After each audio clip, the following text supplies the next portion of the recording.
नमस्कार बच्चों, मैं डॉक्टर अलका बागला, सह आचार्य Sanskrit, government PG college Jhalawar. बच्चों, मैंने बीए पार्ट सेकेंड ईयर में हलंत नामिक प्रकरण का वीडियो पिछली बार बताया। उसमें मैंने आपको लिह शब्द से प्रथमा विभक्ति एकवचन में लिट और लिड शब्द कैसे बनता है उसकी रूप सिद्धि मैंने आपको बताई थी। बच्चों, लिड शब्द प्रथमा के एकवचन में लिड या लिड की रूप सिद्धि में बताया था कि लिह शब्द से लिट और लिड कैसे बनता है। तो लिह शब्द के आगे बच्चों सु प्रत्यय, सु में से सकार शेष उ की संज्ञा लोप हो जाता है। स जो है वह अप्रयुक्त है, अप्रयुक्त एकाल प्रत्यय है से इसकी अप्रयुक्त संज्ञा, और अप्रयुक्त संज्ञा का हलंगाभ्यो दीर्घात सुतिष्य प्रक्तम हल से लोप हुआ था बच्चों, और लिह आपके पास बचा। अब ह की होडर सूत्र से हकार को ढकार और ढकार को डकार, झलाम जशो अंत्य सूत्र से डकार और डकार को डकार विकल्प से होता है। वा अवसाने सूत्र से विकल्प से होता है होने पर लिड, और अभाव पक्ष में लिड ही रूप सिद्ध होता है। यह मैंने आपको पिछले वीडियो में लिह शब्द से लिट और लिड जो प्रथमा का एक वचन है का सिद्धि बताई थी बच्चों। अब आगे के शब्द जो कि आप बुक में देखिए कि प्रथमा के एक वचन में लेट और लिट, द्विवचन लिहौ।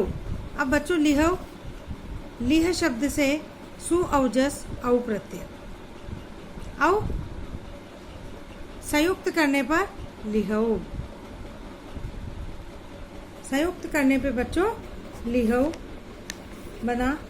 क्योंकि जो आपका ह है उसको ढ क्यों नहीं हुआ?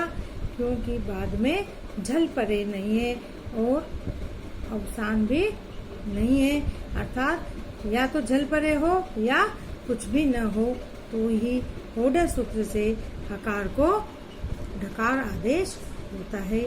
तो यहाँ पर लिह दन औ संयुक्त करने पर प्रथमा विभक्ति द्विवचन, द्वितीय विभक्ति द्विवचन में लिहो शब्द बनता है। अब बच्चों, लिह शब्द जो है बहुवचन, इसमें आपका प्रत्यय लगेगा लिह धन जस प्रत्यय। आ रहा है आपको समझ में कि लिह शब्द की प्रातिपदिक संज्ञा करोगे, प्रोसेस आपका वही चलेगा जो प्रथमा एक वचन में मैंने आपको बताया कि कृत उद्दित समासाश्च से लिह शब्द की प्रातिपदिक संज्ञा सु और जस जो सुबंत प्रत्यय हैं, जो 21 प्रत्यय हैं, उन 21 प्रत्ययों को एक वचन, द्विवचन और बहुवचन संज्ञा करके आपको शब्द के आगे लगाने हैं। तो जो लिह शब्द है तो ये प्रथमा का आपका बहुवचन है, द्वितीय का भी बहुवचन ही होता है। जस और शस जो प्रत्यय आते हैं, इन दोनों में अस शेष रहता है बच्चों।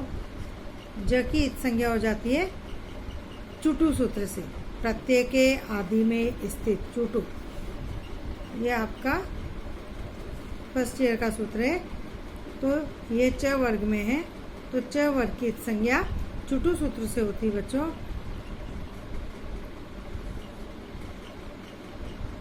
और सकार इत संज्ञा का निषेध न विभक्तौ तुस्मा ये भी फर्स्ट ईयर का सूत्र है कि विभक्ति में, यदि विभक्ति में तू त वर्ग हो, सकार हो या फिर मकार हो, त वर्ग, सकार हो, मकार हो, तो उसकी इत संज्ञा नहीं होती।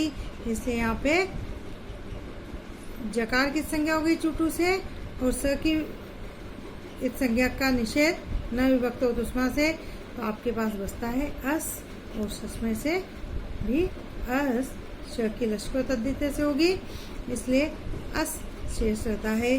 तो लिह धन अस मिलाएंगे बच्चों, तो लिहस बना, और स का ऋतु सर्ग आपको बनाना आना चाहिए। स का ऋतु किससे होता है बच्चों? स सजूषो, रू सूत्र से स को रू में से र, रकार, और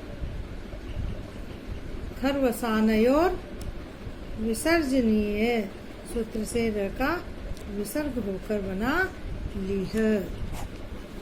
आया बच्चों समझ में? सारे सूत्र लिह शब्द में पिछली कक्षाओं के ये बच्चों बस एक ही सूत्र नया है, वह है ऊढ़, जो कि इसकी परिभाषा में आपको लिखा चुकी हूँ कि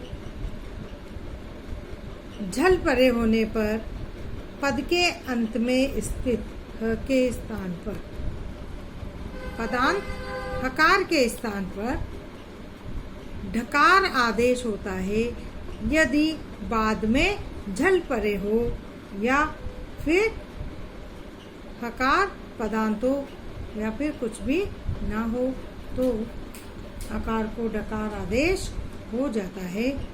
ये मैं जो नया सूत्र होड हस्य ढ शा झली पदांते च। अब बच्चों जो लिह शब्द में जहाँ जहाँ पर जिस जिस विभक्ति में लिह से लिड बनता है उसका प्रोसेस प्रथमा विभक्ति के अकॉर्डिंग ही चलेगा आपका। तो आपको याद होना चाहिए कि लिह से लिड कहाँ बनता है। आप